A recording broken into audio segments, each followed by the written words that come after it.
Aí.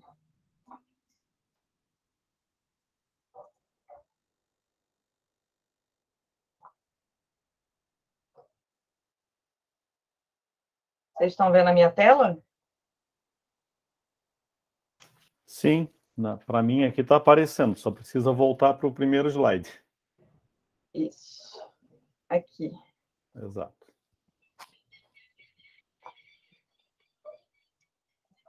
Bom, então, a palavra está contigo, doutor.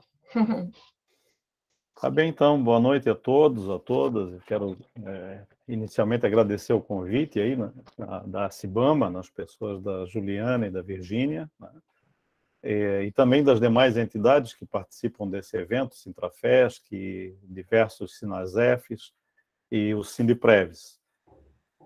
É um debate bastante importante, acho que ele pode ser enriquecido caso o pessoal do FUNPRESP tenha condições de participar daqui a pouco, mas, de qualquer forma, para a gente ganhar esse tempo, então, vou seguindo, né?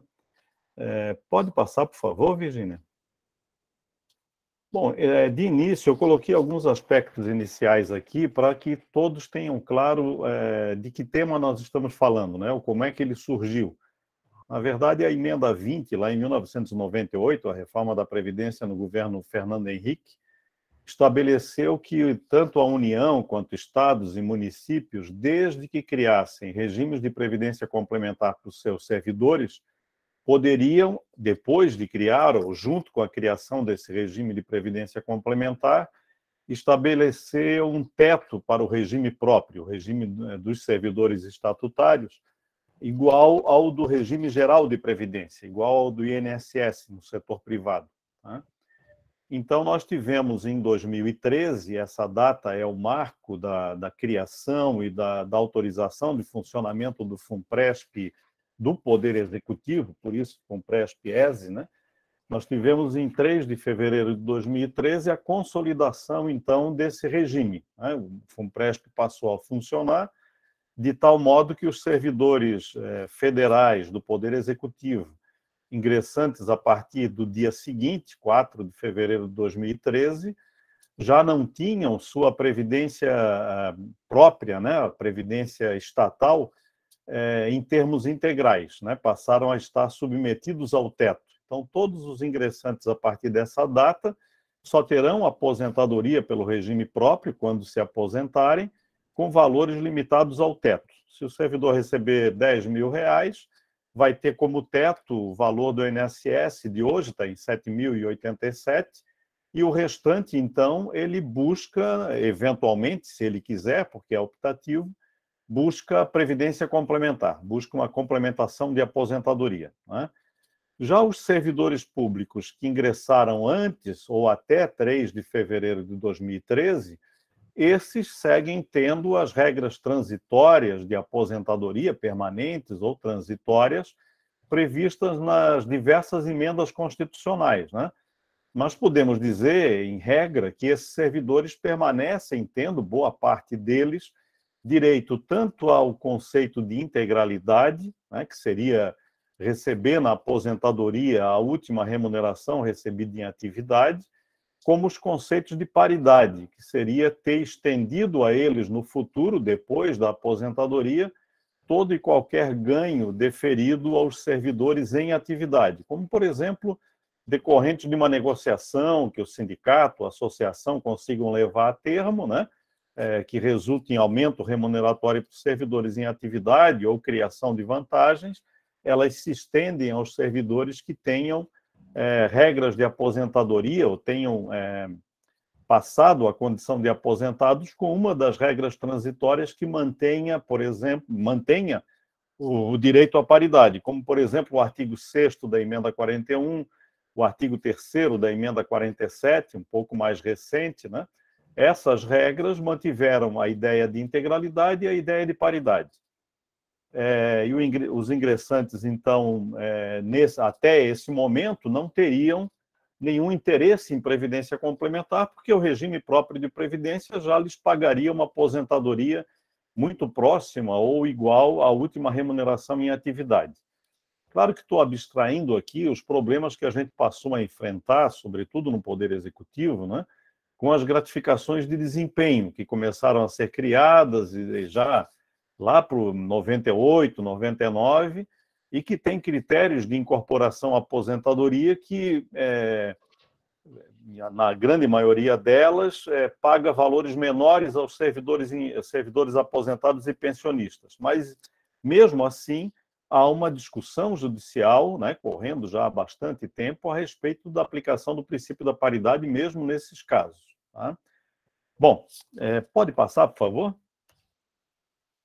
O que eu mostrei até aqui, então, são algumas condições que nos levaram até a criação da Previdência Complementar, a instituição do FUNPRESP executivo e a diferença de interesses entre os públicos que poderiam ser alcançados pelo FUNPRESP, né? Aqueles ingressantes de 4 de fevereiro, não dezembro, aqui está errado, e 2004 de fevereiro, daqueles que ingressaram antes de 4 de fevereiro. Aqueles que ingressam depois dessa data, então, ou a partir dessa data, os novos servidores, têm, então, previdência do regime próprio até o teto, hoje de 7.087, acima desse teto podem contratar previdência complementar, o FUNPRESP, aí assegurando, então, uma contribuição de 1 por 1 para o financiamento desse regime, ou seja, para cada R$1 aportado pelo servidor, a União aporta outro R$1, e terão aposentadoria, quando chegarem, cumprirem os requisitos, terão uma aposentadoria pelo regime próprio de previdência, o RPPS, até o teto, e terão uma complementação de aposentadoria pelo FUNPRESP, caso hajam aderido ao FUNPRESP, então, com esse objetivo, porque é perfeitamente possível que esses servidores não adiram e resolvam buscar essa complementação de aposentadoria por outro meio, né? Seja numa previdência complementar aberta, seja através de outros investimentos, ou mesmo desprezem a eventual complementação. Pode passar, por favor? Já os ingressantes até 3 de fevereiro de 2013, repetindo o que já foi dito então, terão a sua aposentadoria, o regime próprio de previdência deles não tem teto, portanto, poderão ter proventos integrais e com paridade conforme a regra de aposentadoria. Entretanto, se eles optarem pela fixação de um teto para as suas aposentadorias pelo regime próprio, essa opção está prevista, então, tanto nas emendas constitucionais quanto na legislação de criação do FUNPRESP, se esse servidor, que mesmo não tendo a princípio interesse numa complementação, quiser optar por um regime de previdência até o teto, né, e, portanto, dali para frente, recebendo no máximo R$7.000 e poucos pelo regime próprio, nessa hipótese ele terá, então, uma aposentadoria até o teto pelo regime próprio, uma pelo FUNPRESP, a complementar, que sempre depende do resultado financeiro das reservas matemáticas, caso ele adira ao FUNPRESP, e terá adicionalmente um benefício especial a cargo do RPPS, que, na verdade, procura compensar as contribuições a maior que esse servidor teria feito na situação anterior, né? Então, pensando no exemplo de um servidor que receba R$10.000 de salário, ele antes pagava contribuições previdenciárias sobre 10.000, porque ele buscava uma aposentadoria integral de 10.000, né? Se ele opta pelo teto de 7.000 e pouco, ele teria, então, vertido contribuições entre 7 e 10 a maior, que o regime próprio de previdência, que agora lhe pagará aposentadoria até o teto, não vai, teria que devolver, em tese, essas contribuições feitas a maior.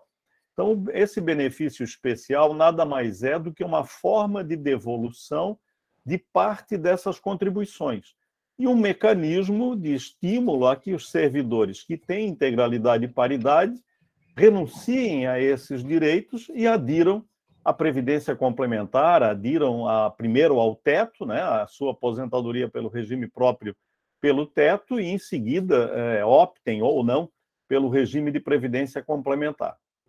Pode passar, por favor?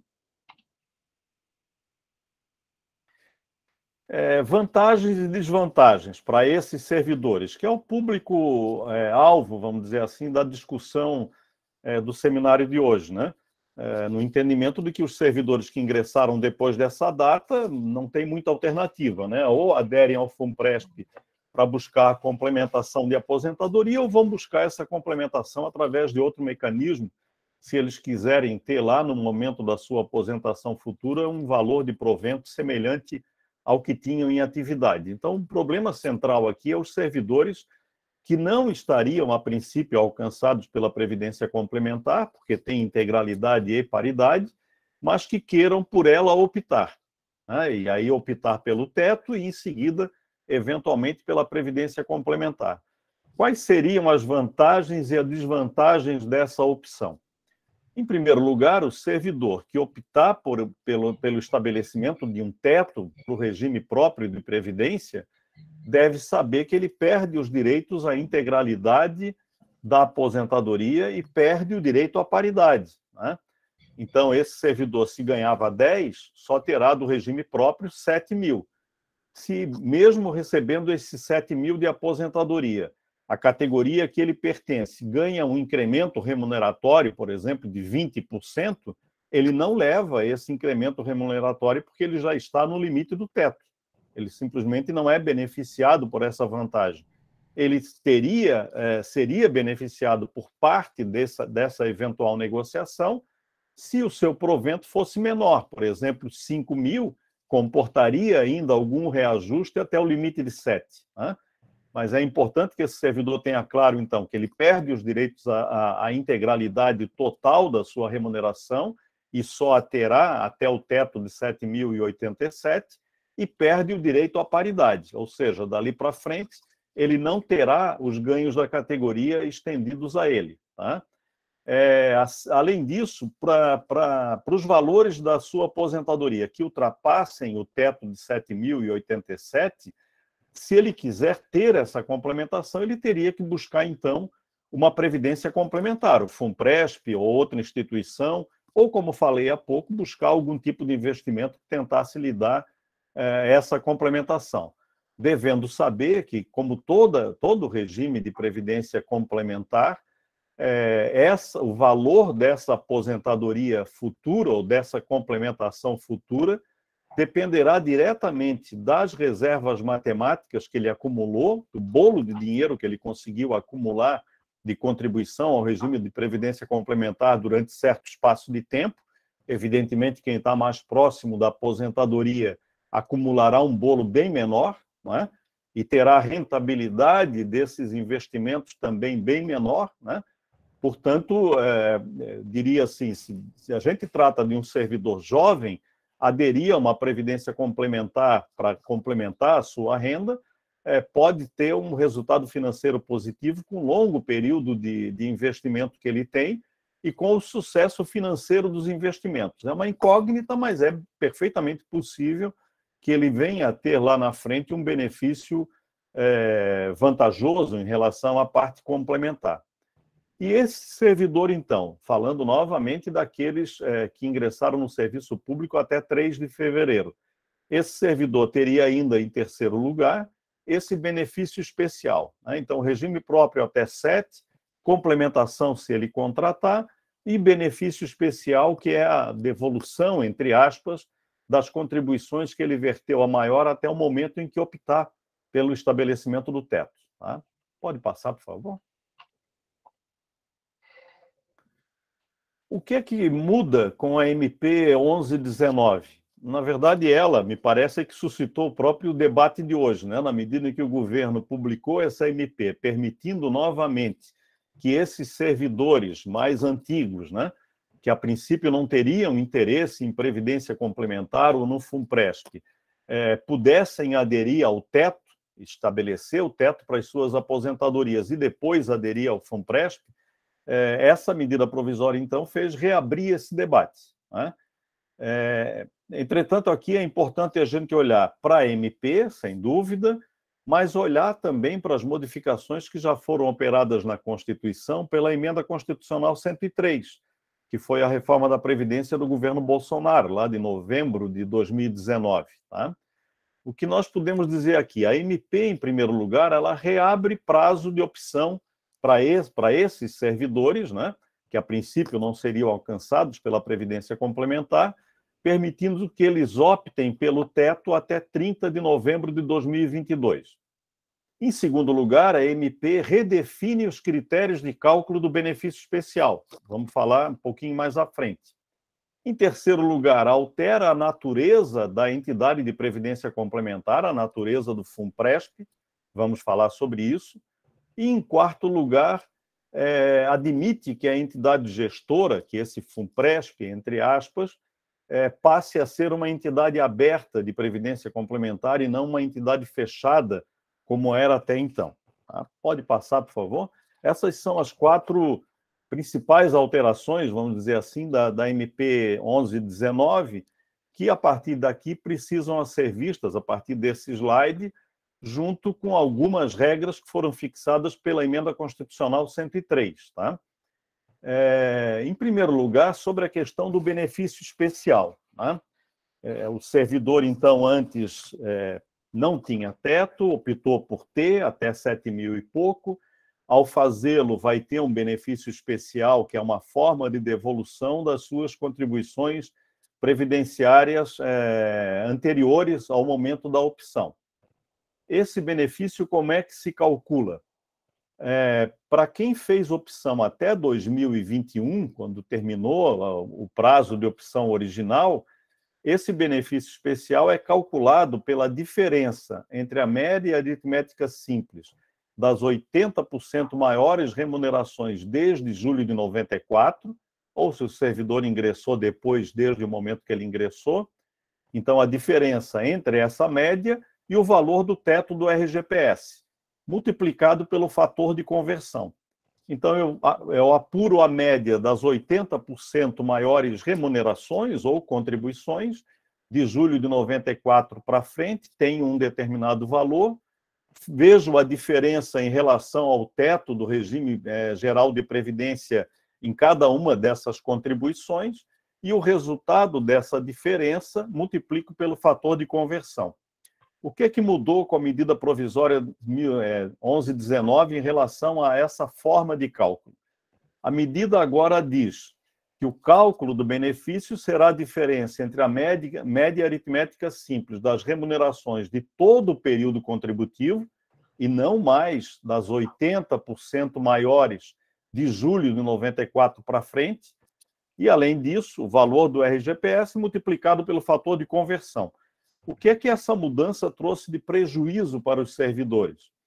Ora, se eu antes pegava só as 80% maiores contribuições ou remunerações de julho de 94 para frente, e agora eu pego todo o período contributivo e 100% desse período, eu vou acabar pegando períodos de contribuição desses servidores anteriores a 1994, o que normalmente conduz a remunerações menores, né? O normal na vida funcional, até na vida laboral privada, é que a gente inicie com valores baixos de remuneração e vá auferindo maiores valores ao longo do tempo. No serviço público, isso mais ainda se aplica pelos critérios de evolução na carreira, progressão, enfim, outras vantagens que os servidores vão obtendo com o passar do tempo. Então, essa simples mudança aqui, deixou de observar os 80% maiores, desprezando 20%, as 20 piores, para observar 100%. E para dizer que agora vai retroagir na apuração a contribuições havidas antes de 94, piora o valor final do benefício especial a ser diferido, se comparado com o que seria ele na situação anterior. Então, aqui há um primeiro, vamos dizer assim, um primeiro aspecto negativo da modificação operada pela medida provisória. Tá? Pode passar, por favor? Um segundo aspecto tem a ver com o fator de conversão. Como vocês viram antes, era a média, a diferença entre a média e os valores de teto do regime de previdência, multiplicado pelo fator de conversão. Bom, qual é esse fator, então? Para quem fez opção até 2021, ele considerava 35 anos de contribuição para o homem, 30 para a mulher ou professor da educação infantil e do ensino fundamental, caso homens, e 25 para professoras da educação infantil e do ensino fundamental. As regras normais de previdência que vigoravam anteriormente. Então, esse fator de conversão, ele é composto de critérios, né, de uma fórmula matemática que leva em consideração esses períodos mínimos de contribuição. O que mudou com a emenda 41? Mudou porque esse fator de conversão passa a ser 40 anos. Então, ele passou de 35 para 40 no caso dos homens, passou de 30 para 40 no caso das mulheres e de 25 para 40 no caso de professores, né, que teriam essa aposentadoria aos 25, mas o fator de conversão será 40. Isso significa também diminuir o valor do benefício final, comparativamente com o que era a situação anterior. Então, nós temos um redutor decorrente da forma de cálculo e temos um segundo redutor decorrente do fator de conversão, que também foi modificado, né? Então, se alguém quiser apurar aí quanto seria os seus valores se tivesse feito a opção antes, o valor do benefício especial, encontraria lá um determinado valor e, se comparar com a nova situação, encontrará um valor menor, certamente. Podemos ter exceções? Sim, podemos. Eu posso cogitar aqui, um servidor era fiscal, lá antes de 1994, pediu demissão e depois voltou como agente administrativo. Bom, então ele tem contribuições maiores lá atrás e pode ter uma média, então, mais vantajosa. Mas essa é uma situação absolutamente excepcional, né, e rara de encontrar. Tá? Pode passar, por favor? Estou aqui acelerando para caminhar para o final, tá? Tranquilo, fica à vontade. Tá bem. Falei lá atrás que outra característica da emenda 103 e da medida provisória 1119 foi a mudança sobre a natureza da entidade de previdência complementar. Isso me parece também bastante relevante. Até a emenda 103, a Constituição estabelecia que o regime de previdência complementar dos servidores seria uma entidade fechada. A Previdência Complementar brasileira tem dois modelos. Ou a entidade é fechada para um determinado grupo, por exemplo, uma empresa, a Ford, e aí só os empregados da Ford podem aderir, né? Ela não é aberta à comunidade de maneira geral, ou ela é organizada, a Previdência Complementar, como um regime aberto, como o Bradesco, mesmo o Banco do Brasil, em que você vai lá individualmente, não importa onde trabalhe, e contrata um plano de previdência complementar. Evidentemente, cada um deles tem regras distintas, tanto de gestão quanto de contribuição. Nas entidades previdenciárias fechadas, é típico delas que elas se destinam a uma empresa ou um grupo de empresas que são patrocinadoras, que também contribuem. E no caso da União, na relação de um por um, como falei lá no começo, do FUNPRESP atual, vamos dizer assim, né? Já a entidade aberta não vai contribuição do empregador.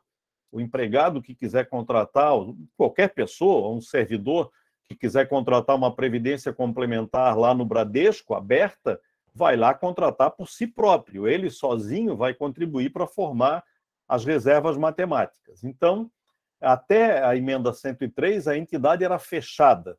Só poderiam aderir os servidores públicos. E disso, além disso, teria que ser uma entidade de natureza pública e sem fins lucrativos e com gestão paritária. Porque as entidades fechadas de previdência complementar, sobretudo aquelas em que a administração pública participa, a lei estabelece uma gestão paritária. Então, o governo indica metade do conselho deliberativo e os servidores indicam a outra metade. Com isso, você, de certo modo, assegura o acesso dos servidores à gestão da entidade, do seu dinheiro, né, dos seus recursos, das aplicações financeiras que serão feitas, e, portanto, aumenta o grau de fiscalização e de, vamos dizer assim, de potencial resultado final positivo em favor dos servidores. Tá? Aqui o slide eu errei ali do ponto em diante, a gente tem que tirar ali os governo e servidores, dali para frente eu retiro depois, tá? Aqui foi um recorte e cola que colou errado. Depois eu refaço aqui, mando aí, Virgínia, para vocês disponibilizarem para quem quiser, tá? Legal, obrigada. Mas, em primeiro lugar, então, era isso. Era uma entidade fechada, de natureza pública, sem fins lucrativos e gestão paritária. Após a emenda 103, virou uma entidade fechada ou aberta, portanto, não é mais necessariamente uma entidade fechada. Se for aberta, evidentemente, não tem gestão paritária, não é? Porque a legislação que rege a Previdência Complementar aberta não prevê isso. Né? Nenhum de nós, mesmo que tenha contratado um plano lá no Bradesco, por exemplo, conseguirá ir lá amanhã e dizer, olha, eu quero ter um representante no Conselho Deliberativo e vocês outro. O Bradesco vai dizer, olha, então procure outro banco, aqui não tem isso. Né? Então, as entidades abertas não têm essa condição. Né? Passa a ser sem ou com os fins lucrativos, claro, porque entidades abertas têm fim lucrativo. O Bradesco só faz previdência complementar porque gera lucro para ele. Não é? Então, a entidade, se ela passar a ser aberta, ela também será uma entidade de fins lucrativos.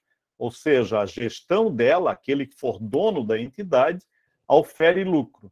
E, portanto, nós só teremos gestão paritária a depender dessa decisão. Se a entidade for fechada, tem gestão paritária. Se ela for aberta, não tem nenhuma gestão de participação dos servidores. Né? Pode passar, por favor? Em relação à admissão e remuneração dos dirigentes dessa entidade, né, o que é que mudou? No FUNPRESP atual, a exigência de concurso público, processo seletivo de ingresso, se for cargo temporário, e as remunerações dos servidores que atuam, trabalham no FUNPRESP, submetidas ao teto do funcionalismo público. Essa era a regra anterior, né? A regra de gestão da entidade de previdência complementar que vigorava antes da medida provisória. Pode passar e vamos ver como é que passa a ser dali para frente. Da MP 1119 para frente. Deixa de exigir concurso público permanente ou processo seletivo de um eventual contrato temporário. As remunerações não estarão mais submetidas ao teto do funcionalismo. Isso significa, se não temos limite para a remuneração, né? E se permitimos contratação de quem quer que seja, através do órgão que dirige essa entidade, devo dizer, provavelmente nós teremos aumento de despesas administrativas. Uma entidade de previdência complementar que contratar no mercado, por exemplo, um gerente ou um CEO, certamente vai pagar para esse sujeito 70, 80 mil reais ou mais, porque essa é a média de mercado desse tipo de cargo no setor privado, né? Enquanto no funcionalismo a gente tem teto. E, evidentemente, se eu contrato lá 4, 5, 10 gestores a preços médios como esse, eu estou aumentando a despesa administrativa da entidade. E, portanto, o resultado financeiro daquelas reservas matemáticas diminuirá ao final, porque parte dele foi utilizado para pagar a gestão administrativa, para a manutenção da máquina administrativa. Né? E, além disso, não exigir mais concurso público, nem sequer um processo seletivo interno, vai permitir o clientelismo político, né? Que é o que a gente tanto tenta evitar no serviço público. E as últimas experiências, eu acho que vocês, servidores, têm vivenciado aí, demonstram quão importante, né, essa garantia de estabilidade e de autonomia, vamos dizer assim, do exercício do cargo público, né? Que as pessoas tenham a possibilidade de exercer o cargo público independente de quem é o presidente da República, né, de quem é o mandatário da nação. Então, aqui me parece que a gente abre uma possibilidade muito alargada para o tráfico de influência e para o clientelismo político, sempre em detrimento do resultado final de uma entidade que, veja, você contrata ela agora para, às vezes, ter uma aposentadoria daqui a 25, 30 anos, né? Se essa entidade não for rigorosamente dentro dos critérios técnicos, etc., e começar a admitir o clientelismo político e esse tráfico de influência, certamente não há compromisso com o resultado final. Há a apropriação de um fundo grande, né, portentoso, de um fundo financeiro, sem a garantia de resultado final para os servidores. Por quê? Porque na Previdência Complementar dos Servidores o regime é de contribuição definida, seja na situação anterior ou na nova. Isso significa dizer que vocês sabem quanto vão pagar, mas não sabem quanto vão receber. Não é um regime de benefício definido, né? Eu contrato um benefício de 3 mil e o regime me calcula qual é a contribuição mensal para que eu tenha os 3 mil. Lá no final, tenha ou não tenha, ele tenha ou não tenha reserva matemática, o regime tem que pagar o benefício definido, né? Não é esse o regime dos servidores públicos, já desde a emenda 98. Né? O regime aqui é de contribuição definida.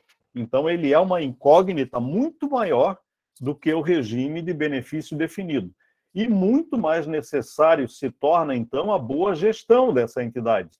Uma gestão totalmente isenta, uma gestão honesta, né, e qualificada dos recursos financeiros, porque disso vai depender o resultado final daqui a 25, 30, 35 ou 40 anos, né, supondo um servidor que ingresse hoje, por exemplo, só vai se aposentar daqui a 40 anos de contribuição. Então, ele precisa acreditar que esse dinheiro dele será bem investido ao longo de 40 anos. Tá?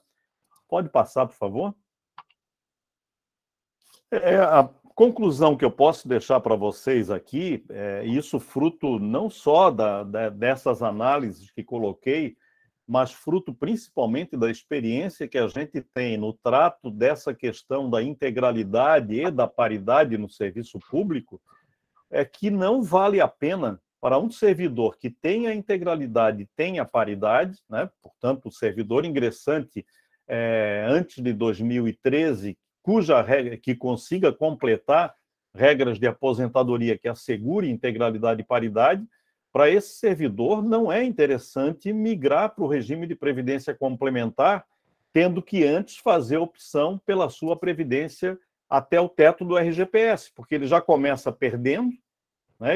Se ele tiver 10 mil, ele já começa baixando para 7 a sua aposentadoria, não terá sequer esses 7 sofrendo o efeito das lutas da categoria.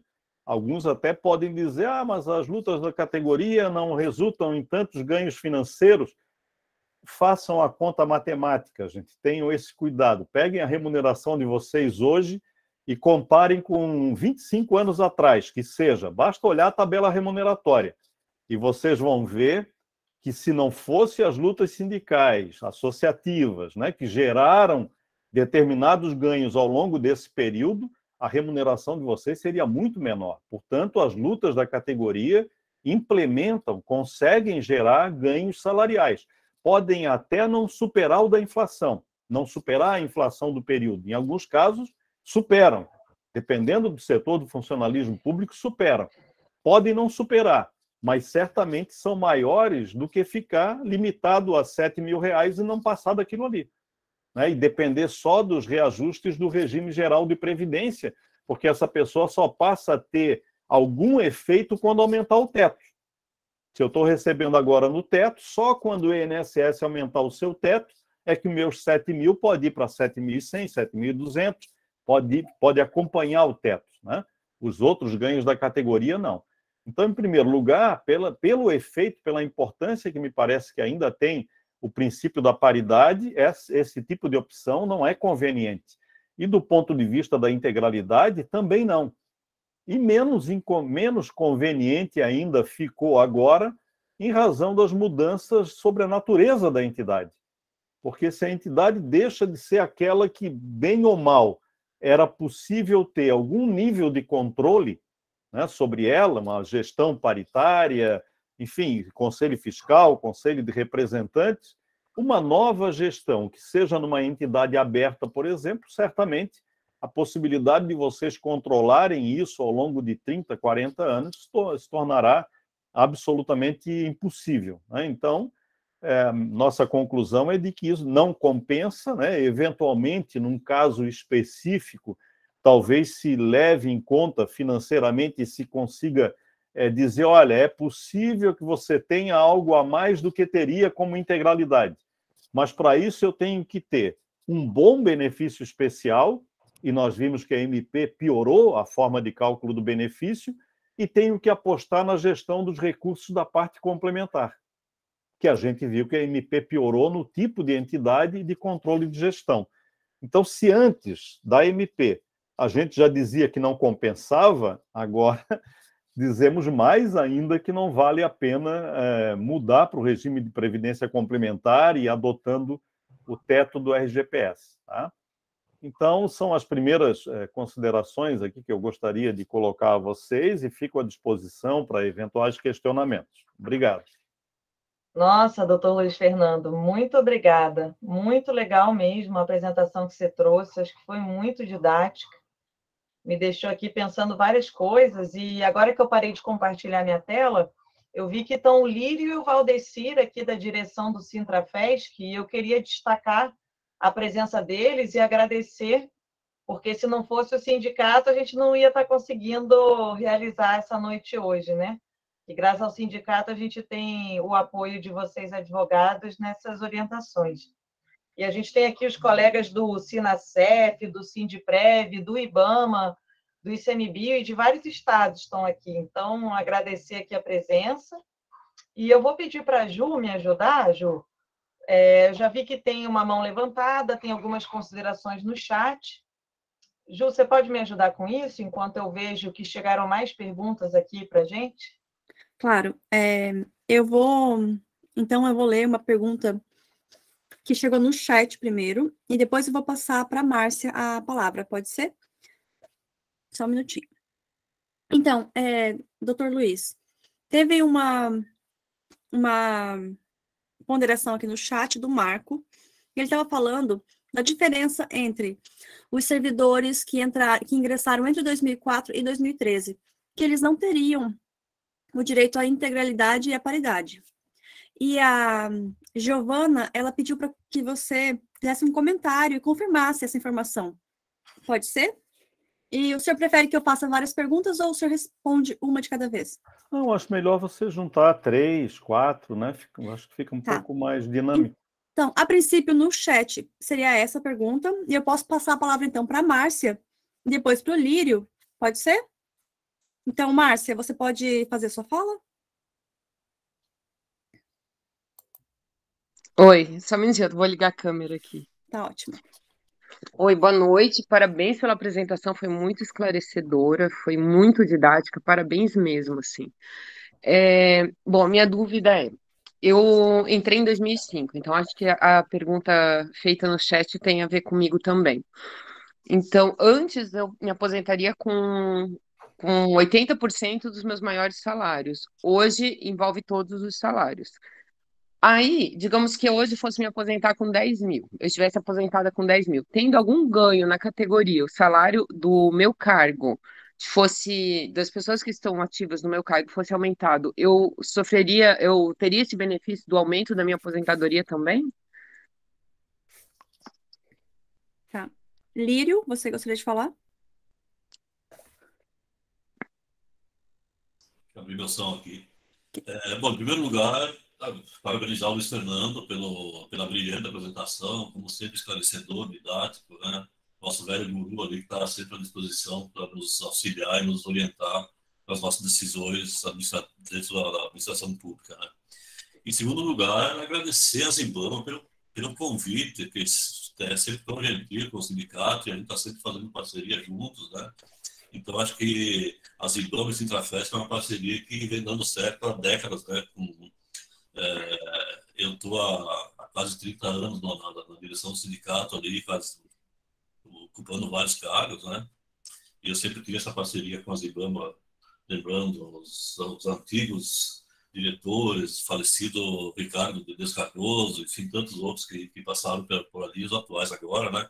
E a parceria continua, né? Então, eu é que me sinto agradecido por ter sido o Sintrafesc convidado a participar disso, e estamos sempre à disposição do pessoal do IBAMA, ICMBio, Chico Mendes, enfim, né? Todos que fazem parte do Sintrafesc também, né? E assim, eu não tenho, até porque assim, não tenho muitas perguntas a fazer para o Luiz Fernando, porque a gente já tem debatido isso muito, né, Luiz Fernando? Em várias ocasiões, e a gente tem essa visão do quanto é danoso o FUNPRES para os servidores públicos independente da condição que está, se está no teto ou não, né? Então, acho que é mais uma grande aula que o Luciano deu para nós aqui, que nos auxilia muito nas nossas decisões. Então, meus parabéns a Zibão pela iniciativa de fazer esse debate, né? E certamente outros virão também, né? E aí, agradecer ao Luiz Fernando pela sua gentileza de sempre estar disponível, né, onde ele poderia estar na sua casa, né, nesse momento descansando, está aqui nos auxiliando, nos orientando e melhorando as nossas decisões, com toda certeza. Era isso, gente. Muito obrigado a todos. Sim.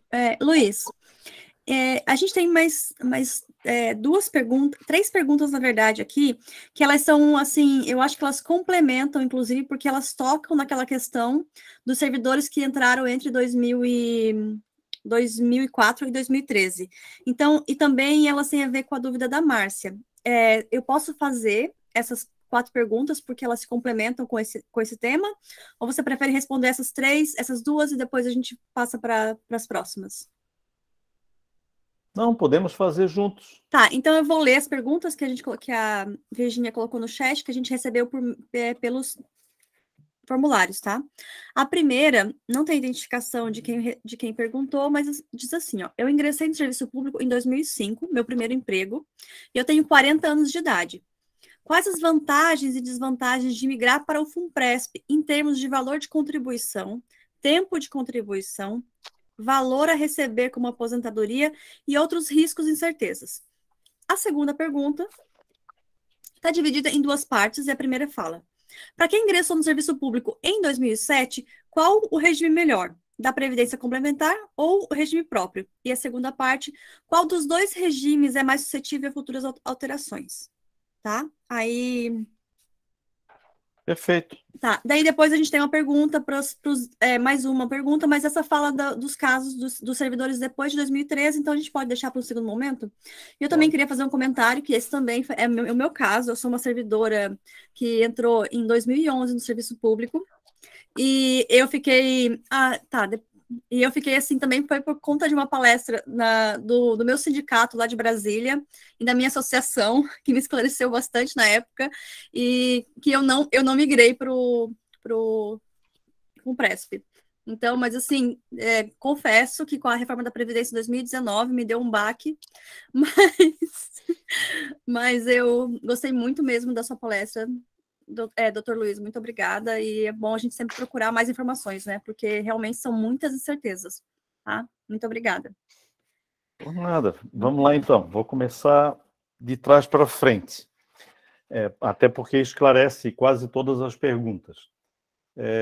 Até final de 2003, emenda 41, né? Portanto, por isso que a gente fala 2004 para frente, né? Servidores ingressantes de 2004 para frente.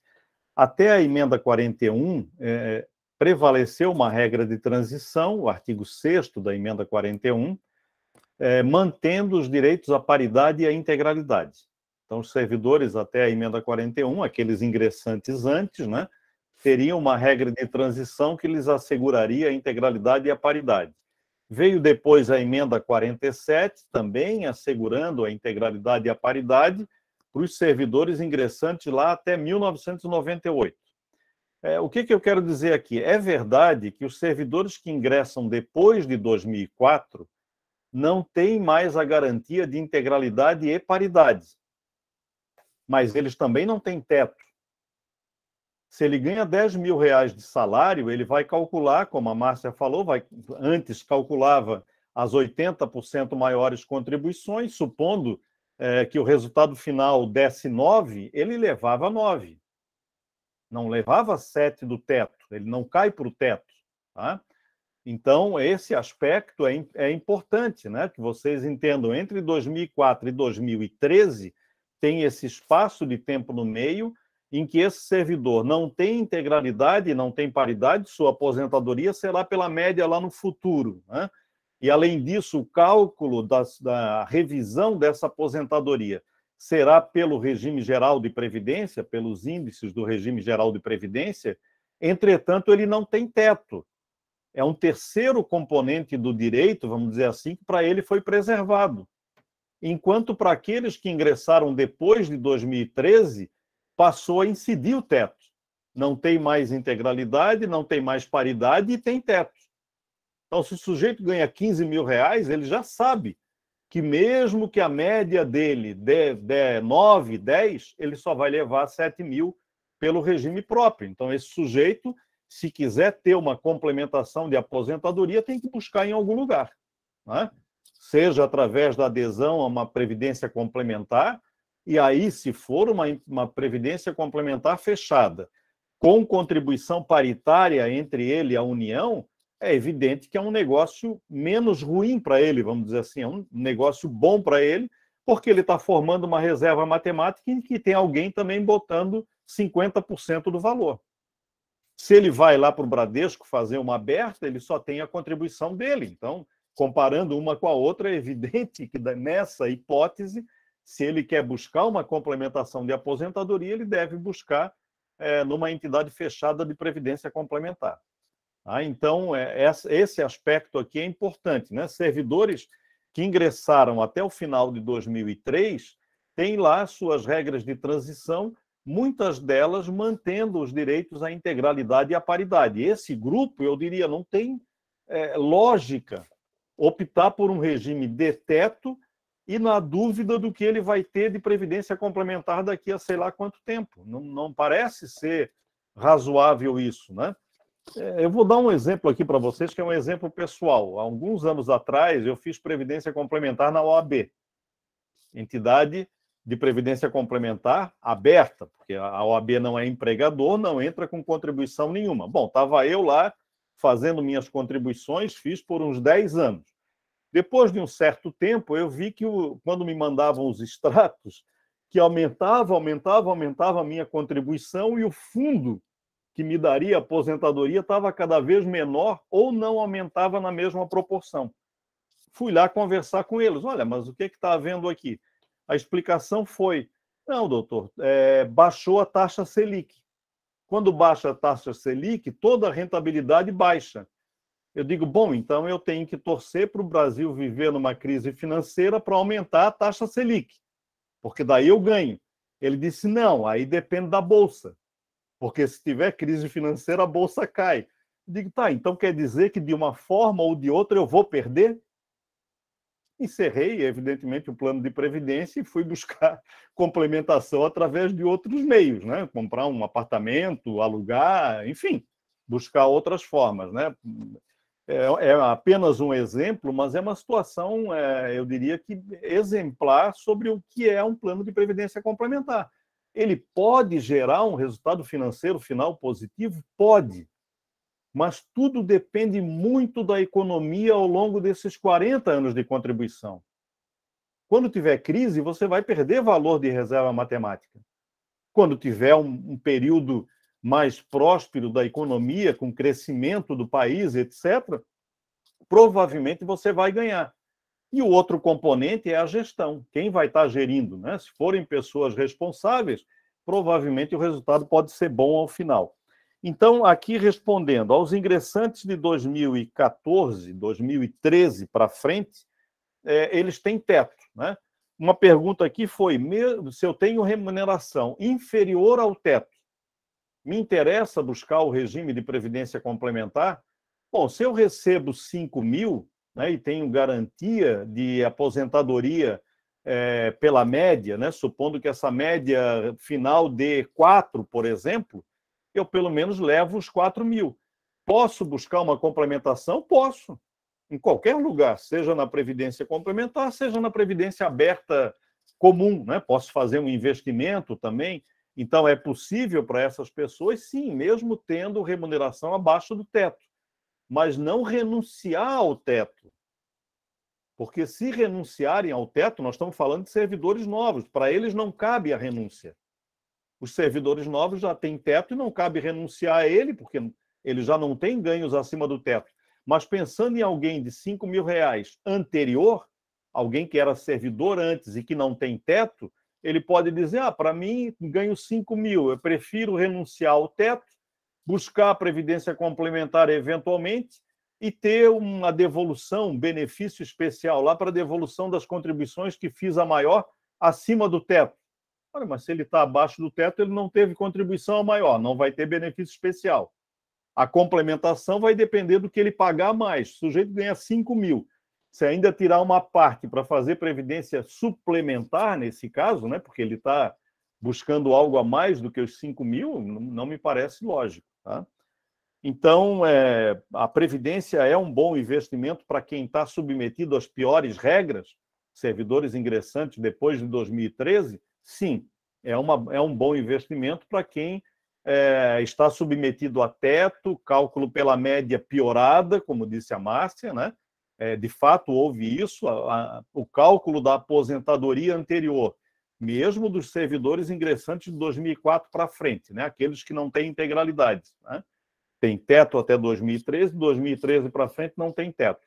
O cálculo antes era 80% das maiores contribuições desde julho de 94, e com a emenda 103 passou a ser o cálculo 100% do período contributivo, 100% das contribuições em todo o período contributivo. Então, o resultado final dessa média remuneratória dele normalmente vai cair, da Márcia, né? Do exemplo da Márcia, normalmente vai cair.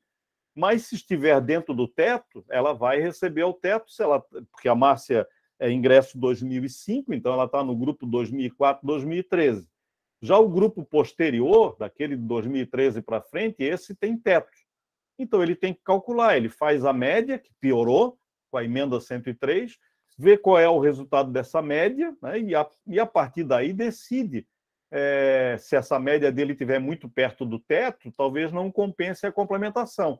Se a média dele deu 10, 11, né, e, portanto, ele vai estar submetido ao teto e tem interesse nos 3, 4 mil de complementação, ele busca a complementação e aí a melhor delas seria através de uma entidade fechada, porque tem participação dos dois lados. Tá? Teve... entre o RPPS e o regime de previdência complementar, qual seria o melhor e qual suscetível a futuras mudanças? Em primeiro lugar, todos vocês têm regime próprio. Então, nós não estamos falando aqui de renunciar ao regime próprio. Né? Mesmo quem ingressou de 2013 para frente, tem regime próprio de previdência até o teto do regime geral de previdência, até 7 mil e pouco. Tá? Então, esse regime próprio, eu não preciso comparar com o regime de previdência complementar, porque o regime próprio é obrigatório para todos. Né? O que ultrapassa ele, para quem está submetido a teto, é que vem o eventual interesse na previdência complementar. Qual dos dois é mais suscetível à mudança? Eu diria os dois, né? Normalmente, se a gente olhar as emendas constitucionais desde a 98 até agora, elas mexeram em praticamente tudo. Né? Mexeram, por exemplo, mexeram no cálculo pela média, não é? Por exemplo, de servidores mais jovens, ingressantes agora de 2013 para frente, que foram lá, aderiram ao FUNPRESP porque sabiam que iam ter a sua aposentadoria reduzida, ganha 10 mil e só ia ter no máximo 7. Né? Esse servidor aderiu ao FUNPRESP. O cálculo da média dele antes da emenda 103 era 80%, as 80% maiores contribuições, desde julho de 94. Então, aquela contribuição que ele estava fazendo para o FUNPRESP visava complementar a diferença. Não é isso? Então, vamos supor que lá pelo regime próprio desse 7 mil, pelo regime de previdência complementar, ele fez uma contribuição para tentar obter os outros 3. Agora a coisa piorou, porque o regime próprio piorou. O cálculo da média dele agora, daquilo que vai ser pago pelo regime próprio, reduziu. Então, passou para o regime de previdência complementar a obrigação de complementar. Então, aquelas contribuições que ele fez antes, de 7 para 10, agora talvez fique de 6 para 10, para dar um exemplo matemático aqui. Ou seja, o regime próprio deixou de pagar uma parte e o regime de previdência complementar é quem vai assumir, mas até antes da emenda 103, as contribuições não eram sobre essa diferença toda. As contribuições eram entre 7 e 10, ou o objetivo, né, de fazer contribuição para ter essa complementação era para buscar R$3.000, e agora tem que ser para buscar 4. Então, aquelas reservas que ele fez não serão suficientes para bancar os 4, porque ele já tem um grande período de contribuição para a base 3. O resultado final dele vai ser menor. Então, vejam, alterou a emenda 103 e modificou a forma de cálculo do regime próprio, mas influenciou negativamente a previdência complementar, porque ela não tinha as receitas que passou a ter que ter para gerar, ao final, um benefício esperado, né? Não um benefício definido, mas um esperado um pouco mais próximo do resultado final. Então, acho que não tem aqui, entre as duas, geralmente o governo mexe nas duas a depender dos interesses, né? Os interesses, quando são interesses do sistema financeiro, por exemplo, ele muda também a previdência complementar para favorecer o sistema financeiro, não para favorecer os servidores ou trabalhadores que têm previdência complementar. Basta um exemplo. Até uns 10 anos atrás, praticamente todas as estatais tinham plano de previdência complementar na modalidade de benefício definido. Banco do Brasil, Petrobras, Eletrobras e tantas mais. Então, era um plano de benefício definido, isso significava que se a sua reserva lá no final não fosse suficiente para pagar o benefício contratado, quem tinha que pagar a diferença era o governo, era o patrocinador. Por isso que a gente ouvia, não sei se vocês recordam lá atrás, olha, final do ano, fechou o balanço da Petrobras e a Petrobras agora teve que aportar 1 bilhão no fundo de pensão dos seus servidores. Aí lá vinha a Globo, dá pau na Petrobras, o que é isso? Passando dinheiro para o sujeito? Não, o que a Petrobras estava fazendo ali era só manter o equilíbrio financeiro e atuarial daquele regime previdenciário, que era obrigação dela para gerar o benefício definido ao final. O governo, o que é que fez, então, para esses planos todos? Mudou de benefício definido para contribuição definida. Logo, deixou de ter a garantia de um benefício final e passou a ser aquela incógnita. Eu sei o quanto eu pago, mas não sei o quanto eu vou receber. Então, vejam que tudo é possível, toda modificação é possível que o governo faça. Claro que as modificações no regime próprio têm sido mais constantes, porque daí tem o problema, o alegado problema fiscal, né?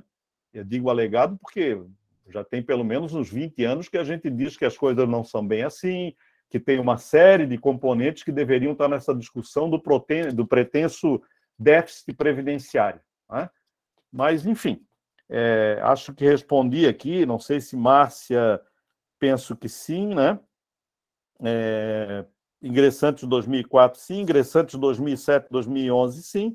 E qual a melhor entre RPPS e RPC? Não é comparar diretamente isso, ambos são suscetíveis à mudança, ainda que eu reconheça que os regimes próprios costumam ter mais alterações por conta desse alegado problema fiscal. Então, teoricamente, o regime de previdência complementar é um pouco mais estável, vamos dizer assim, né? Estável do ponto de vista da legislação, mas instável do ponto de vista do resultado financeiro. E lembrem, 40 anos que tem que ficar ali pendurado naquele negócio esperando que ele dê certo lá no final de 40 anos. Se tiver uma grande crise no período e chegar lá no final e a tua reserva matemática for R$5.000, é isso que você vai receber, não 5 mil por mês. 5 mil de benefício, dividido pela previsão de expectativa de vida. Porque isso é contribuição definida. Então, é uma dúvida cruel, que, reitero, que faz com que vocês tenham que participar, a meu ver, da gestão da previdência complementar de vocês, na medida em que seja possível por lei, né? Eu sei que tem um debate político antigo, sobretudo das entidades sindicais, participa ou não participa de instituições dessa natureza e tal, mas eu digo, olha, se não participar, é deixar livre o negócio por 40 anos. A única esperança que eu tenho é que, participando, por mais que não tenha que, não possa exercer o voto de Minerva é sempre do empregador, mas pelo menos as entidades estão lá a denunciar qualquer falcatrua, né? Se não estiverem, ao longo dos 40 anos, dá aqui para eu imaginar o que vão fazer com esses recursos financeiros. Não sei se vocês lembram, a Prefeitura de Florianópolis, a gente não precisa ir longe, os servidores da Prefeitura de Florianópolis tiveram seus recursos financeiros investidos no Banco Santos. Lembram aquele que acabou tudo, acabou o dinheiro, sumiu, não tinha mais nada? Pois é. Zero de reserva matemática feita por esses companheiros aí ao longo de tantos anos. Então, escolheu mal onde fazer os investimentos financeiros, né? Então, a gestão aí é fundamental. Passo adiante. Se eu, por acaso, não respondi alguém, por favor, reitera, tá? Ok. Então, a gente tem, então, uma quarta pergunta no chat, que era aquela que ficou, né? Que seria outro assunto. Mas eu acredito que ela já foi respondida na sua fala, mas eu vou ler mesmo assim. Ó, servidores aprovados em 2014 que ganhem abaixo do teto do INSS devem optar pelo FUNPRESP? Em caso afirmativo, qual a vantagem seria um bom investimento? Se você quiser fazer uma complementação dessa fala, mas eu acredito que já foi respondida. E também a Márcia levantou a mão, a Márcia quer fazer uma complementação da fala dela. Então, Márcia, você pode falar, tá bom? Oi, pelo que eu entendi é o seguinte, eu fiz uma simulação do quanto eu receberia de aposentadoria na FUNPRESP, se eu migrasse, né, e investisse na FUNPRESP o equivalente ao que eu pago hoje, né, descontado na minha folha. Digamos que se eu mantiver como eu estou hoje, eu vou ganhar 10. Se eu migrar para a FUNPRESP, investir tudo lá, eu vou ganhar 15 no futuro. Para mim, a questão eu tenho 10 certo ou 15 duvidoso. Porque aí depende da gestão, depende de ter o fundo com reserva, essa coisa assim. E pelo que mudou ali na MP, eu vi que está mais inseguro agora do que era antes. E além do que, com a última alteração, eu ainda perdi mais por ser mulher e porque mudou essas regras ali de cálculo, né, dos 80%. E também a minha outra pergunta é, se eu contribuo todos os meses com aquele, vamos dizer, R$ 2.000 por mês para me aposentar com 80% das médias, e a minha média é muito abaixo que o meu salário no momento da aposentadoria, eu não paguei a mais do que eu vou receber? Boas perguntas. Tá. Então, a gente pode fazer mais uma para esse bloco para responder? Tá. Helenira, então, você pode falar, por favor. Boa noite a todos e a todas. Boa noite ao pessoal da Azibão aí. Minha solidariedade aos companheiros que vocês vão homenagear no final de semana. Boa noite, Luiz Fernando e a turma do SLPG, acho que é uma Não, na verdade, eu queria fazer uma fala, né? Eu acho que é muito importante esse debate que está acontecendo. O Sinasef estava em greve, o Sinasef que ainda está em greve, mas a gente deliberou na plenária de quarta-feira de ontem, né? Suspender a greve por questões táticas, enfim, e organizativas, mas vai manter as mobilizações. E eu acho importante, na verdade, eu queria só falar que a gente já tem mais de uma centena de emendas constitucionais e só tem uma delas que não é regressiva, né? Que não é para tirar direitos dos trabalhadores e da classe trabalhadora. E aí, essa medida provisória, ela é como acho que o Luiz Fernando demonstrou bem, é uma grande armadilha por conta de um processo de mercadorização e privatização que o governo está encaminhando e desnacionalização. Então, na verdade, eu queria fazer esse comentário, eu acho que a gente tem que acabar com esse FUNPRESP, né, brigar para que a gente tenha um governo que a gente e não seria fácil, porque o que tem de perspectiva é o governo que criou o FUNPRESP, que era menos ruim, mas continua sendo péssimo, mas eu acho que a gente tem que construir uma perspectiva mesmo em conjunto de lutar por um sistema completamente diferente desse, né? E aí eu vou perguntar bem diretamente, Luiz Fernando, você demonstra, né, que essa coisa da contribuição pré-definida, quando você não tem benefício sistematizado de nenhuma forma, as regras de mercado. Eu não sei se eu estou falando certo para a minha base, mas toda vez que alguém me pergunta, eu sempre digo, olha, ao invés de ir para o FUNPRESP, se você é obrigado, compra um terreno, faz um consórcio, investe em qualquer coisa que seja concreto, porque o sistema financeiro nunca é real. Então, isso faz sentido, quer dizer, a gente deve orientar, porque eu não consigo ver, e ainda mais agora, depois que virou uma empresa de mercado, nenhuma chance da gente ter garantia nenhuma em relação a essas empresas financeiras. E a outra coisa é, fazendo a conta, a gente vai contribuir menos, porque assim, para quem eu sou das pessoas que entrou antes de 2013, então eu sou exatamente esse alvo desse debate aqui. E eu sempre penso que é muito mais fácil, apesar de ser muito difícil, a gente brigar por retomar os direitos da Previdência Solidária, integral, enfim, do que tentar abrir mão disso, porque se a gente abrir mão, eu não vejo perspectiva de depois brigar, né? O que tem é ruim, a gente paga muito e vai receber relativamente pouco, mas eu sempre tenho a sensação de que é muito mais garantido e menos ruim a gente brigar para mudar isso do que fazer um processo em que a gente tente melhorar o que foi sendo criado, né? Mas é isso, muito obrigada, parabéns pelo evento, tamo junto.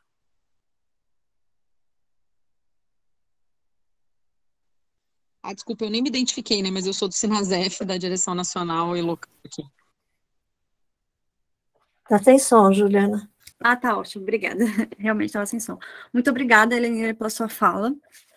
Então, eu vou passar a palavra para o Dr. Luiz, para ele responder esse bloco de perguntas. Pessoal, a inscrição ainda está aberta, se vocês ainda tiverem alguma dúvida, podem encaminhar pelo chat ou podem levantar também a mão aqui na nossa chamada, viu? Bom, gente, vamos lá. 2014, servidor ingressante em 2014 com remuneração abaixo do teto. Interessa contratar uma previdência complementar? Bom, ele tem remuneração abaixo do teto, tem a garantia de ter do regime próprio até o teto, né? Mas a sua remuneração está abaixo. Como será o cálculo pela média dos 100% do período contributivo? A gente tem que supor que quando ele for aposentado será ainda menor que 5 mil, né? Porque vai ser a média do período anterior, ele recebia 5 mil, deve cair para, sei lá, para 4, né? Esse é o valor da aposentadoria dele pelo cálculo pela média. Bom, esse cidadão, esse servidor, tem interesse em ter algo mais na aposentadoria? Bom, se ele tem interesse em ter algo mais na aposentadoria, e se ele tem capacidade financeira, o que eu não sei dizer se essa pessoa teria, né, em razão de ser uma remuneração relativamente baixa, porque assim, uma coisa, gente, é a gente pensar, eu vou fazer um esforço para guardar R$1.000 por mês, mesmo que eu ganhe 5. Outra coisa, daqui a 10 anos, você ter um filho e ele ficar doente. A primeira coisa que você vai fazer é pegar a grana que está lá guardada e curar. Então, esse aspecto, eu estou dizendo isso para as pessoas de menor renda, porque mais risco ainda elas correm, né? De pensar numa previdência complementar, investir lá e depois não ter a consecução. Mas é possível, o sujeito ganha 5, sabe que o cálculo pela média vai dar 4, quer buscar uma previdência complementar? Bom, tudo bem, ele paga a diferença entre 5 e 4, opta pela previdência complementar, paga a diferença e lá na frente ele terá um benefício de previdência complementar, ainda que não saiba qual é o resultado final. Só que ele estará renunciando ao teto. Se essa remuneração dele de 5, por algum motivo, né, uma portentosa mobilização, uma mudança importante no padrão de vencimento dos servidores públicos, se ela passa a ser de 8, por exemplo, ele já não terá mais a sua aposentadoria de 8 mil, né? Ele estará limitado ao teto. Mas, a princípio, se ele quer buscar diferença, a previdência complementar é uma alternativa, e se ela for fechada com a alternativa de 1 por 1, mais negócio do que ir para a previdência aberta. Ou ele busca outras fontes de complementação, como falou a Helenira, né? Eu diria que para esses servidores cuja diferença entre a remuneração atual e aquilo que eles estão prevendo ter de aposentadoria, se essa diferença for pequena, não for 5 mil, 6 mil, 7 mil, como seria de alguém que ganhe 15, por exemplo, não é? Sabendo que o teto é 7, se essa diferença for pequena, uma primeira alternativa que esse servidor deveria cogitar era de fazer uma inscrição como contribuinte individual no regime geral de previdência, no INSS. Quando ele atingir o tempo de contribuição ou a idade no INSS, ele vai ter uma aposentadoria também no regime geral de previdência, que será de, no mínimo, um salário mínimo. Então, se eu falei que ele ganhava 5 e caiu para 4, uma alternativa é ele passar a contribuir para a previdência do regime geral, INSS, como contribuinte individual, nada impede, né? Essa contribuição será pequena, bem pequena, né? Porque ela é calculada sobre aquilo que você declara ser a rentabilidade. Se você quiser colocar um salário mínimo, vai ser um percentual sobre um salário mínimo, será aí R$100 e poucos por mês. E ele terá R$1.000 e poucos, o valor de um salário mínimo lá no final. Então, primeiro, olha para isso, porque isso não tem risco. Eu digo risco de ser um investimento. Não, aqui você está colocando dinheiro numa previdência pública de benefício definido, né, no regime geral de previdência. E outra alternativa é pensar em formas de investimento que você tenha maior capacidade de controle. Eu não quero dizer que esse investimento, comprar um apartamento, por exemplo, e alugar, seguramente dará um retorno maior. É muito difícil dizer isso, né? Porque depende também do mercado. Ao longo de 30, 40 anos, como é que vai se comportar o mercado habitacional? Se for na situação atual, eu diria, é um bom negócio, porque não tem habitação no país, um monte de gente precisa, portanto, você tem sempre alguém querendo alugar um apartamento. Mas na medida em que o governo tivesse uma política habitacional mais consistente, diminuiria a demanda por aluguel de imóveis, sobretudo esses imóveis de menor valor, né, que são desse servidor de R$5.000 que conseguiu, além disso, comprar um imóvel para alugar, né? Então, esses seriam substituídos por um Minha Casa Minha Vida ou algo semelhante aí que resolve o problema de parte da população. Então, termino dizendo que acho que pode ser interessante sim, mas que ele deve cogitar de outras formas de tentar encontrar essa complementação. Márcia falou do cálculo que fez, né, de quanto de salário, fazendo a comparação de salário de 10 e 15 na Previdência Complementar, mas se você é daquelas que não tinha teto, né? Você ingressou em 2005, portanto não tem teto. Mesmo que você ganhe 15, que o cálculo pela média der 12, que seja, você vai receber 12. Se você abrir mão desse teto, você vai receber 7.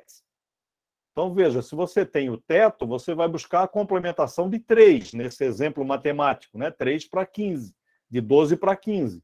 Se você renuncia ao teto, vai lá para 7 e a tua busca é de 8. É uma busca muito mais difícil de gerar reserva matemática suficiente para pagar 8. Então, quanto maior também for essa diferença entre o que vai ter do regime próprio e o que vai ter do regime de previdência complementar, maior o risco do servidor. Portanto, eu não abriria mão do teto nessa hipótese.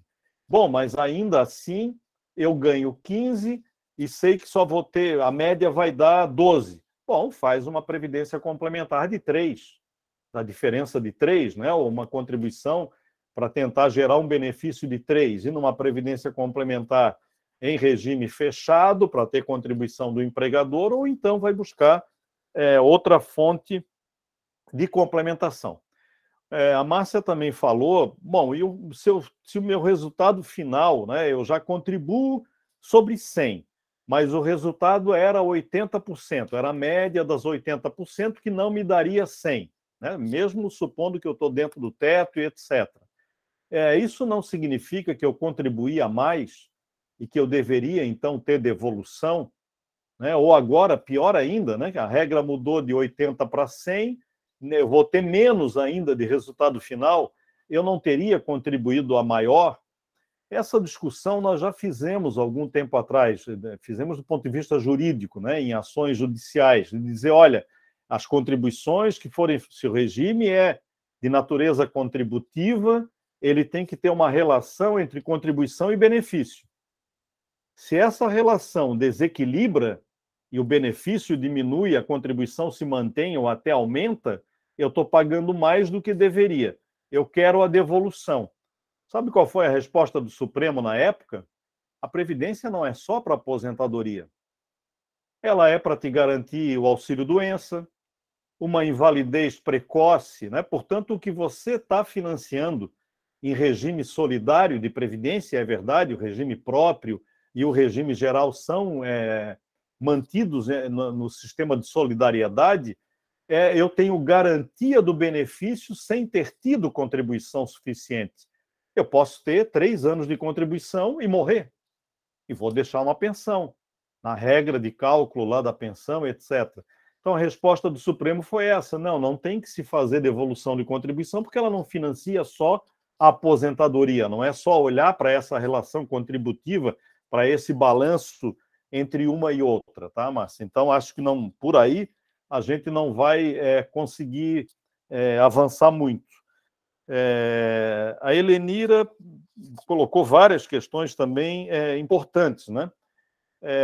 Em primeiro lugar, a discussão sobre previdência no Brasil, sobretudo nos últimos 25, 30 anos, a meu ver, nós não tivemos a capacidade, resistimos, é verdade, os sindicatos, associações fizeram um papel preponderante nesse período para impedir que fosse pior, que tivesse sido pior as emendas todas, né?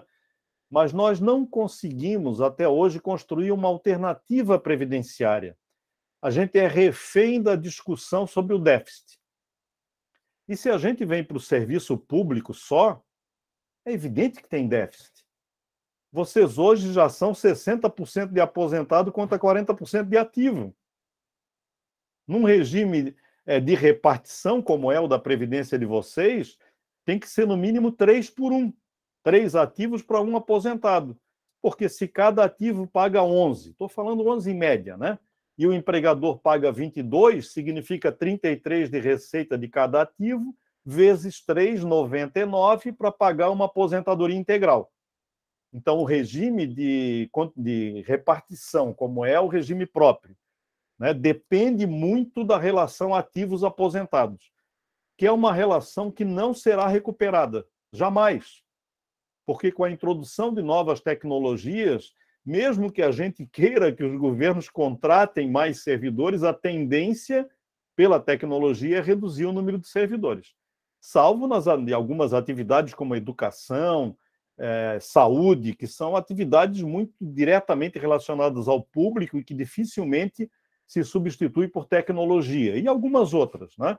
Eu quero dizer, a gente não vai recuperar uma relação ativos-aposentados de 3 por 1. Não vai.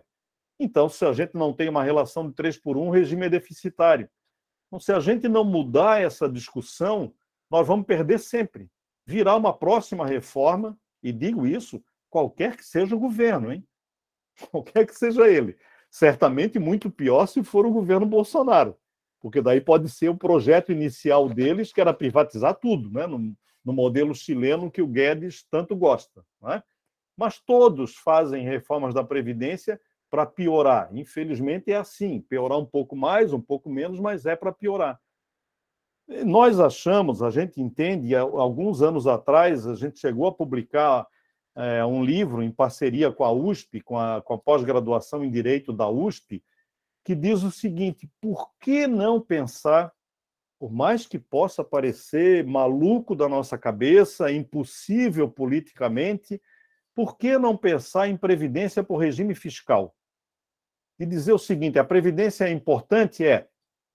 Os brasileiros, 95% dos brasileiros dependem dela, seja regime próprio ou regime geral? Sim.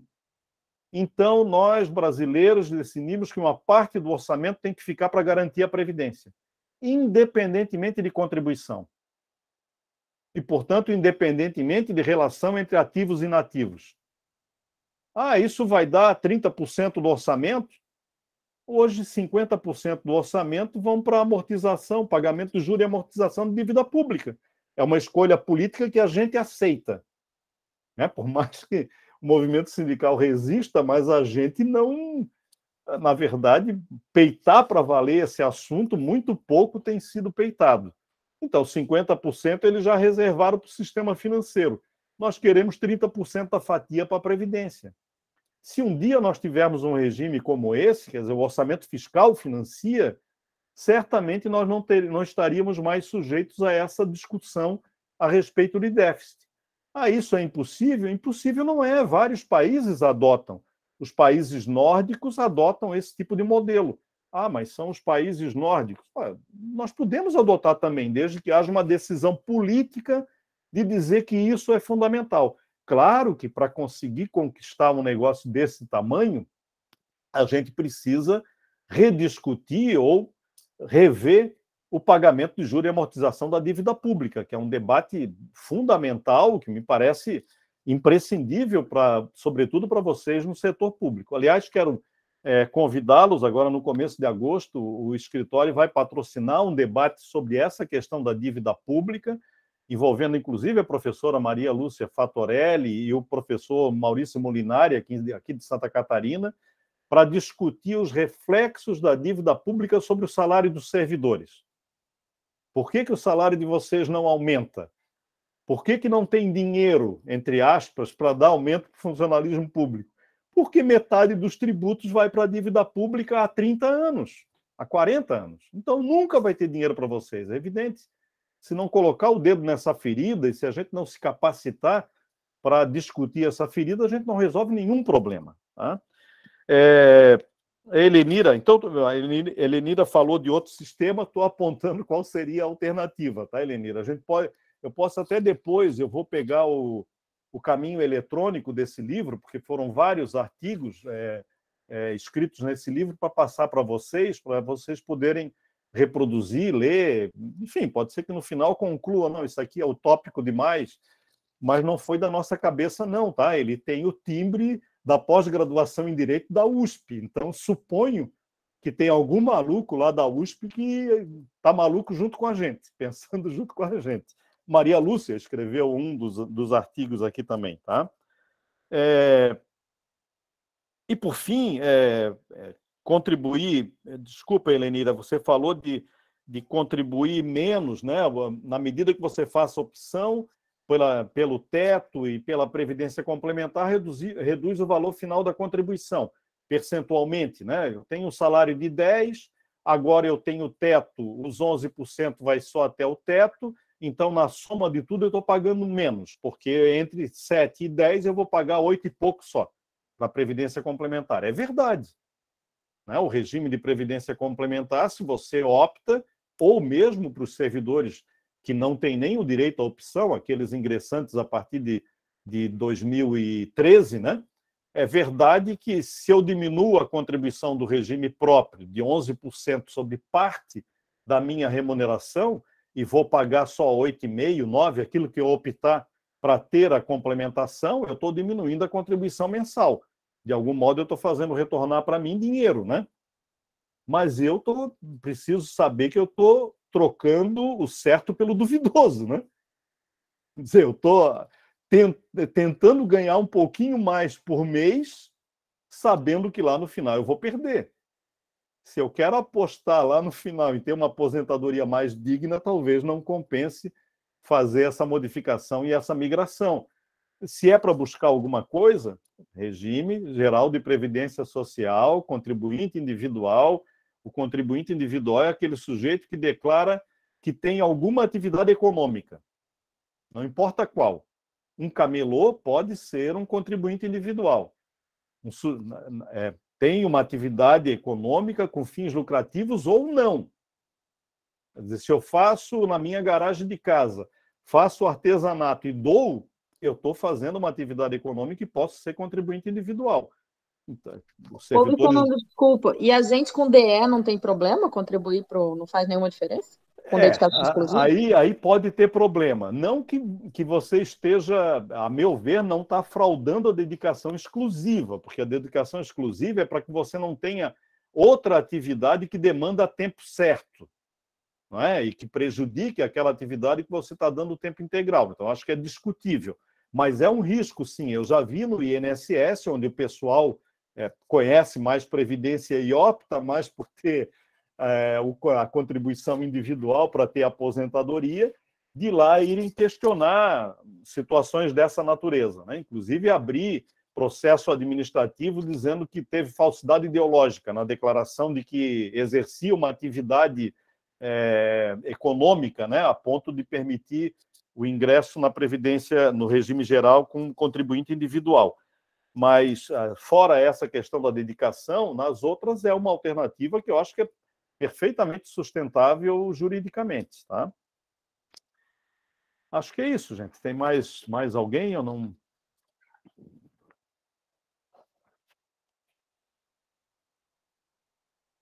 Eu tenho uma pergunta. Assim, esse FUNPRESP, ele não tem nenhuma garantia, assim, do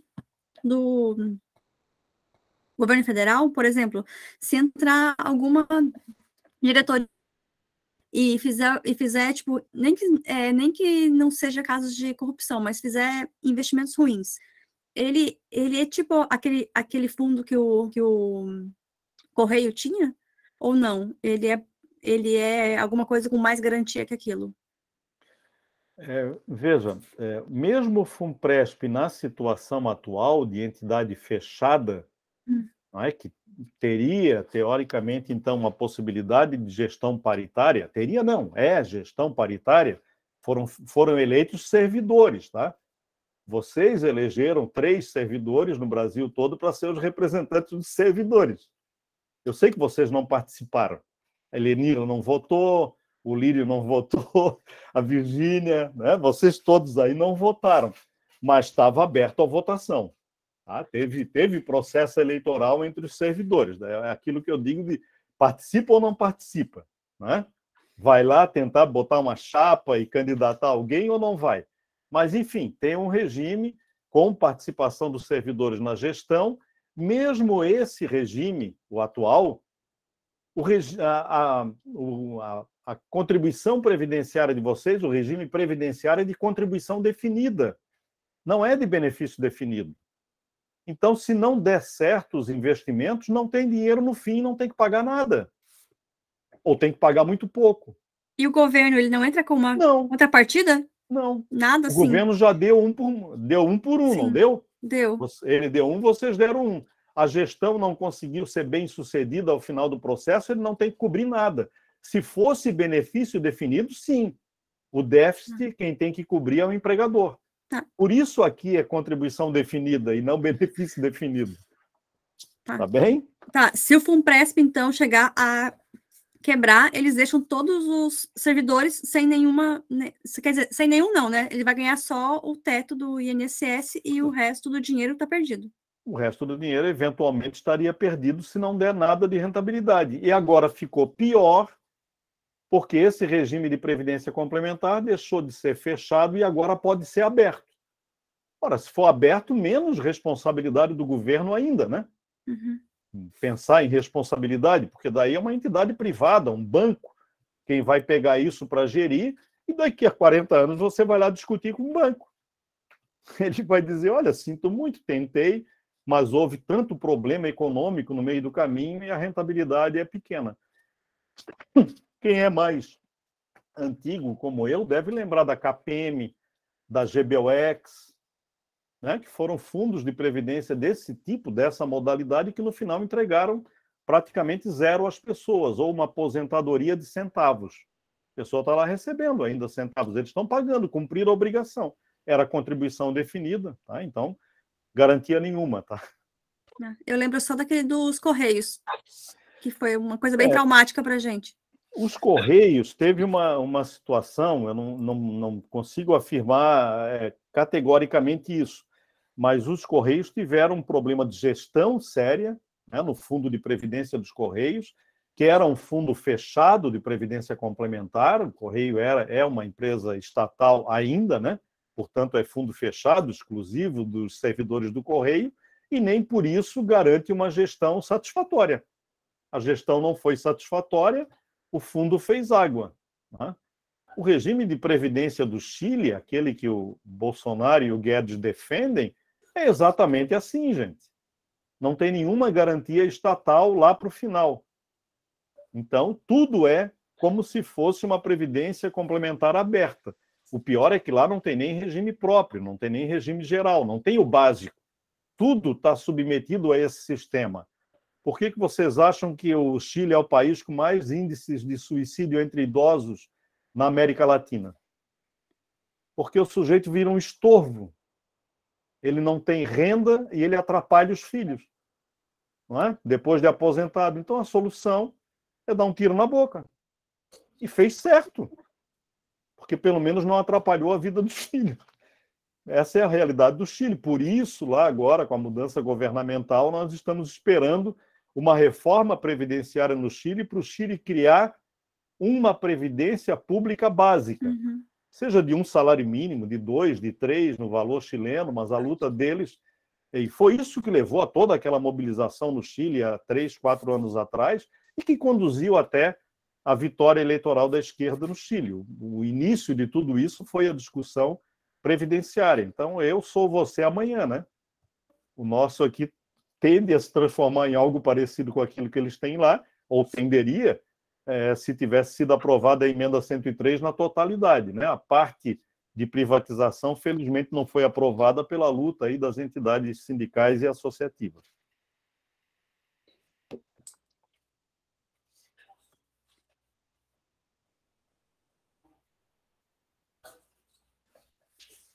Virgínia, tem mais alguma questão? Tem algumas perguntas aqui do chat. Então, as do chat a gente já superou, assim. Mas tem mais alguma? A do Diego, Karen, Alessandro Paixão.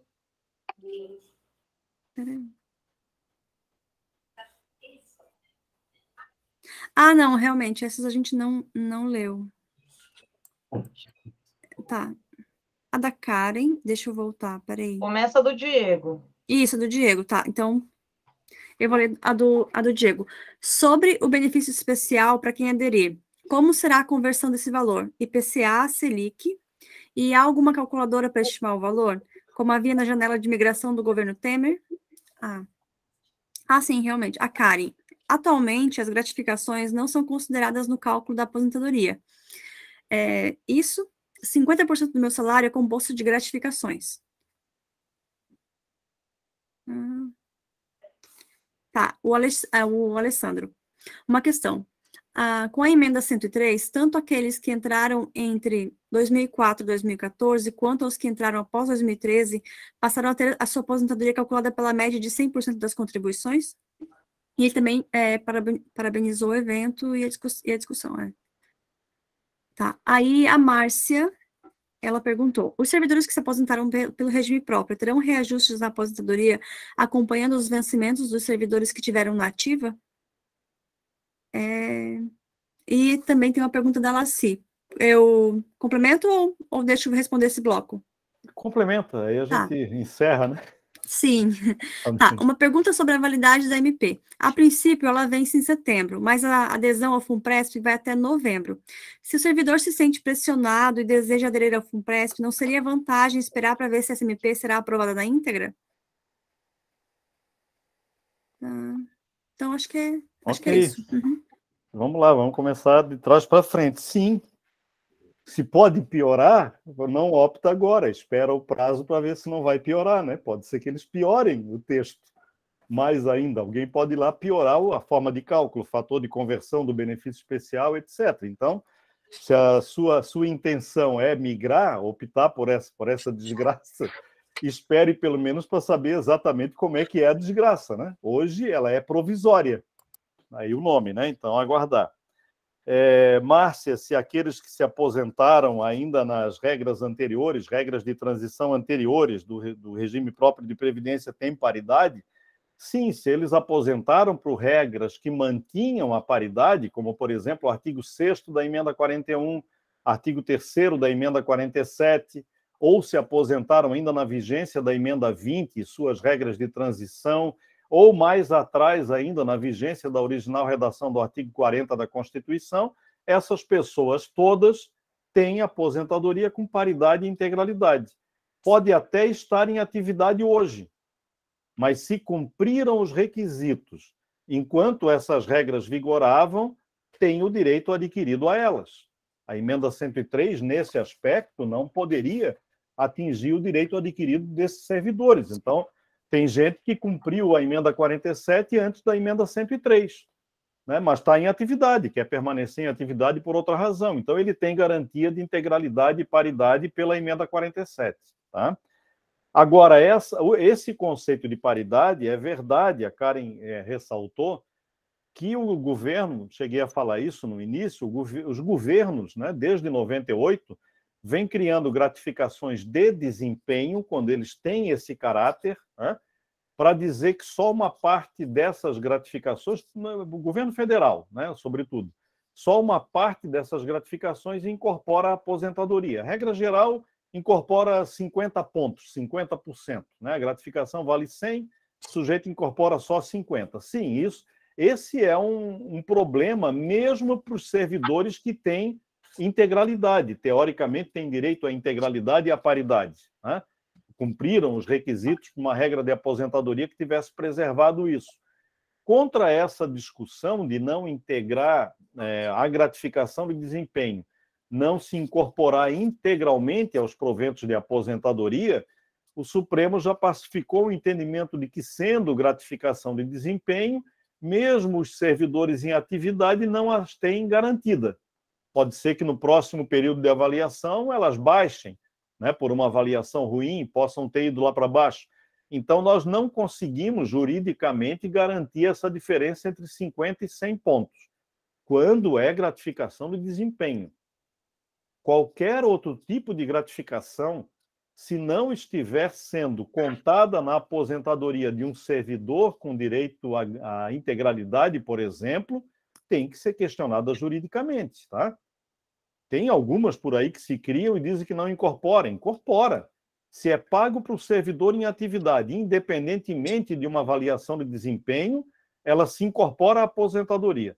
E se não está incorporando, cabe a ação judicial e vai ganhar. Aí, pela lógica contrária do que o Supremo afirmou. O Supremo disse, se for de desempenho, pode pagar menos na aposentadoria, porque varia para os ativos. Ora, se não varia para os ativos, então o inverso é verdadeiro também. Tem que pagar para o aposentado a mesma coisa por conta do princípio da paridade para aquele que tem regra de paridade. Por isso ela é tão importante, né? Se você abandona, por exemplo, a regra de paridade ou vai para uma outra regra previdenciária que não a tem, você vai permitindo ao governo cada vez mais criar penduricalhos que não se incorporam. Então, por isso a luta pela paridade, a garantia de extensão é tão importante.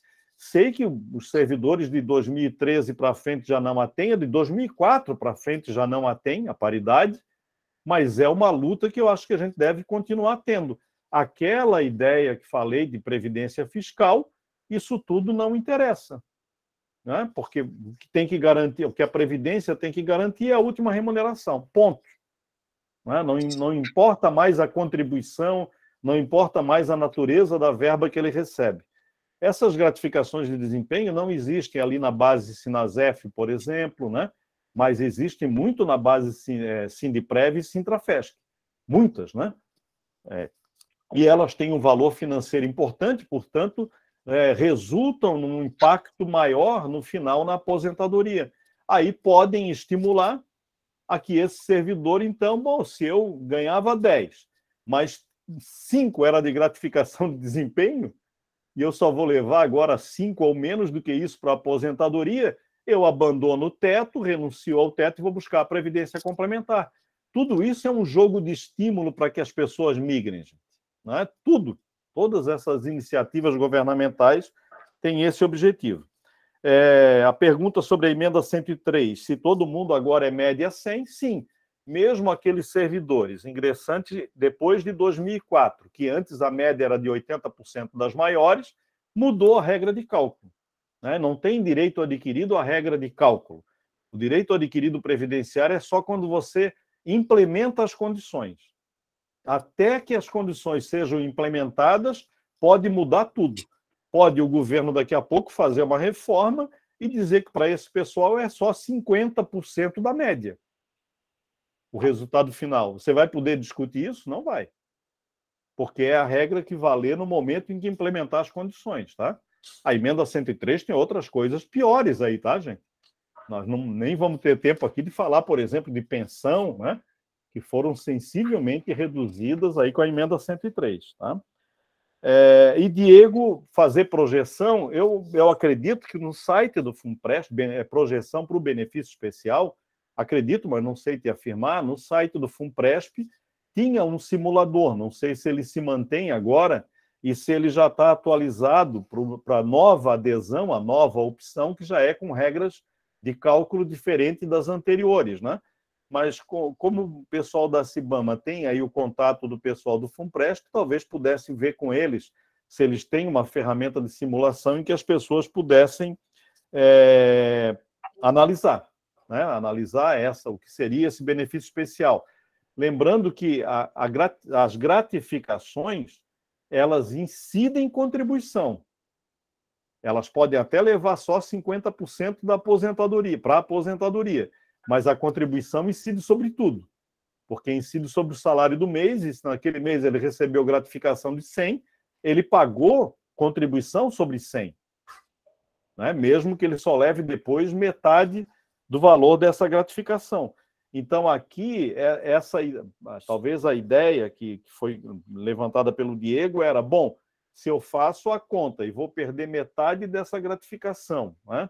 E ela tem o impacto que tem, vou perder metade, porque só é 50, e ela vai ter impacto para reduzir ainda mais o valor final da minha aposentadoria, talvez compense buscar a previdência complementar e o benefício especial.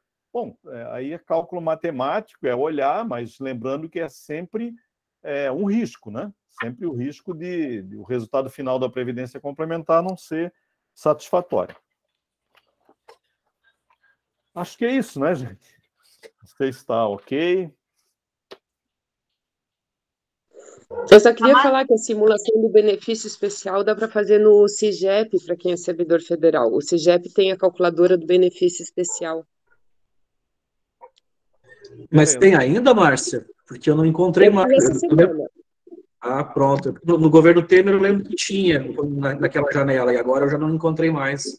É no CIGEP, então? Isso, no CIGEP tem essa calculadora do benefício especial, sim. Ok, obrigado. Existe no CIGEP ainda? Eu achei que nem existia mais. Não existe. Eles estão migrando algumas funções para o SouGov, mas ainda tem bastante coisa lá. Descobri qual é a minha senha do CIGEP, porque eu também já não uso mais. Para quem não quer ser governo, obrigatoriamente é governo, porque tem que entrar lá no SouGov, né? Mesmo que não seja governo, a sigla é essa, SouGov, né? Então, todos no governo. Né? E no site do FUNPRESP tem uma calculadora para ver o cálculo deles. Então, pessoal, infelizmente o pessoal do FUNPRESP nos avisou, enquanto ainda a gente estava aqui na explanação do Dr. Luiz Fernando, que eles não poderiam comparecer por questão de saúde. Então, infelizmente, a gente até convidou, né? A gente gostaria de ver o lado deles e o que eles poderiam falar, né? Esclarecer em relação ao fundo, mas eles não puderam participar. Então, quem sabe, né, em outro momento, quem sabe depois dessa MP em setembro, né, acho que ficou essa mensagem importante agora do final, que o doutor Luiz Fernando apresentou aqui vários riscos, né, em relação a essa adesão. Mas se ainda assim, né, algum colega, né, fizer o cálculo e achar que financeiramente talvez compense, acho que é bom esperar passar esse período da aprovação da MP, né, para ver, como o doutor falou, se não vai piorar ainda mais ou se vai se manter, né? Diminuir os riscos, já que o prazo é até o dia 30 de novembro. Eu acho que é sempre bom lembrar que, se tiver dúvida, procura o sindicato. O sindicato dispõe de um escritório como o do Luiz Fernando, né? para tirar essas dúvidas. Né? Sempre bom, antes de você tomar qualquer decisão, buscar o sindicato, buscar a associação, né? Se não tiver filiado ao sindicato, mas enfim, buscar meios para ter essas informações e não tomar decisões erradas que vai influenciar o resto da sua vida aqui para frente. Né? Porque é irrevogável, né? A decisão, uma vez tomada, é irrevogável. Exato. Bom, acho que o doutor Luiz Fernando caiu, né? A conexão dele, vamos ver se ele volta. Eu queria aproveitar, pessoal, e fazer uma divulgação. Eu coloquei aqui no chat, mas talvez nem todo mundo tenha visto, que nesse domingo, agora, dia 3 de julho, se completam 5 anos que a gente perdeu 3 colegas do IBAMA num acidente aéreo, enquanto eles estavam numa missão lá na terra indígena Yanomami, em 2017. Então, a gente vai prestar uma homenagem junto com a família dele na Praia da Solidão, aqui no sul da ilha de Florianópolis, às 10 horas da manhã, no domingo. Um dos colegas, né, o Alexandre Rochinski, ele foi presidente da Ibama Santa Catarina. Ele era presidente, inclusive, na ocasião.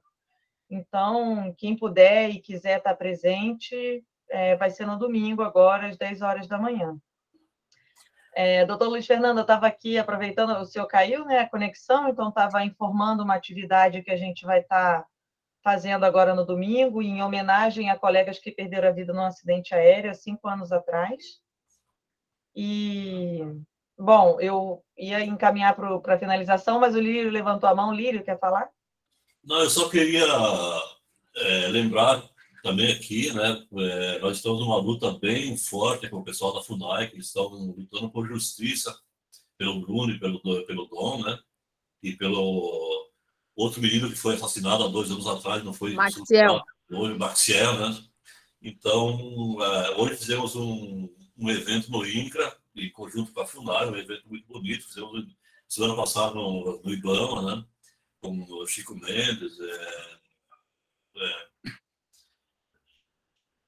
enfim, com todos os servidores do complexo ambiental. O ano passado foi muito lindo, também muito legal, né?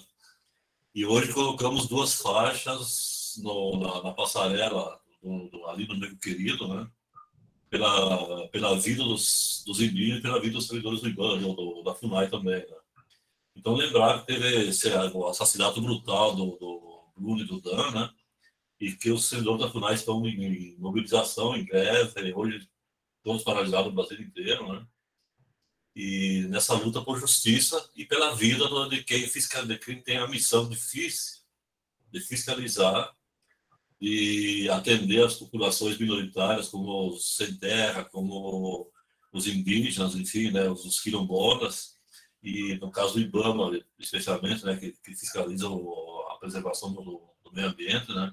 Então, lembrar que existe essa luta, a luta desses órgãos que estão sendo os mais atingidos pelo governo Bolsonaro, né, IBAMA, o Ministério do Meio Ambiente, INCRA, FUNAI, enfim, Ministério da Agricultura, né? São órgãos que fiscalizam essas questões, né? Secretaria da Pesca, enfim, tudo isso. Né? Então, só lembrar isso, continuamos em luta junto com a FUNAI, uma experiência maravilhosa com o pessoal da FUNAI ali, então, trazendo a integração com outros órgãos para se misturarem, para entender as dificuldades do outro, né? Que a maioria tem as mesmas dificuldades, né? Enfim, lembrar isso também, né? E lembrar a morte dessas pessoas ligadas ao meio ambiente, ao indigenismo, enfim, a tudo isso, né? Que tem perdido a vida na luta por esses povos aí. É isso.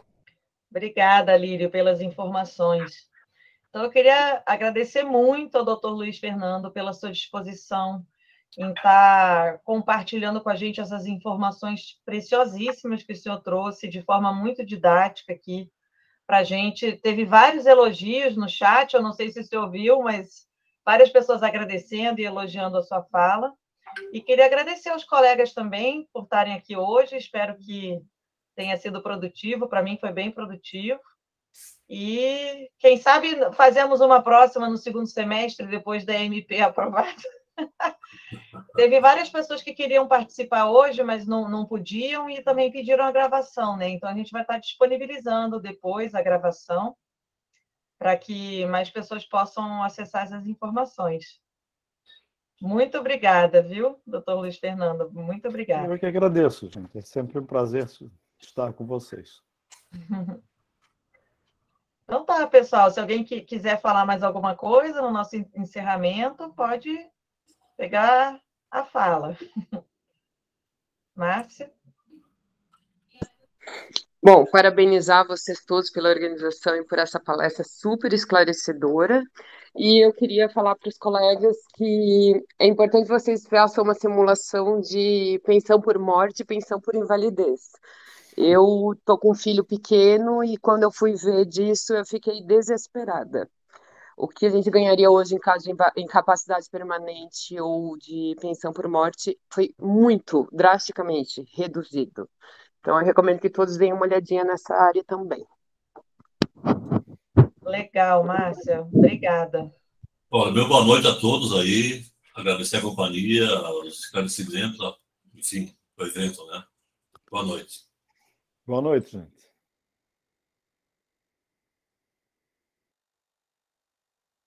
Então tá, pessoal. Boa noite. Até a próxima. Quer que eu pare a gravação?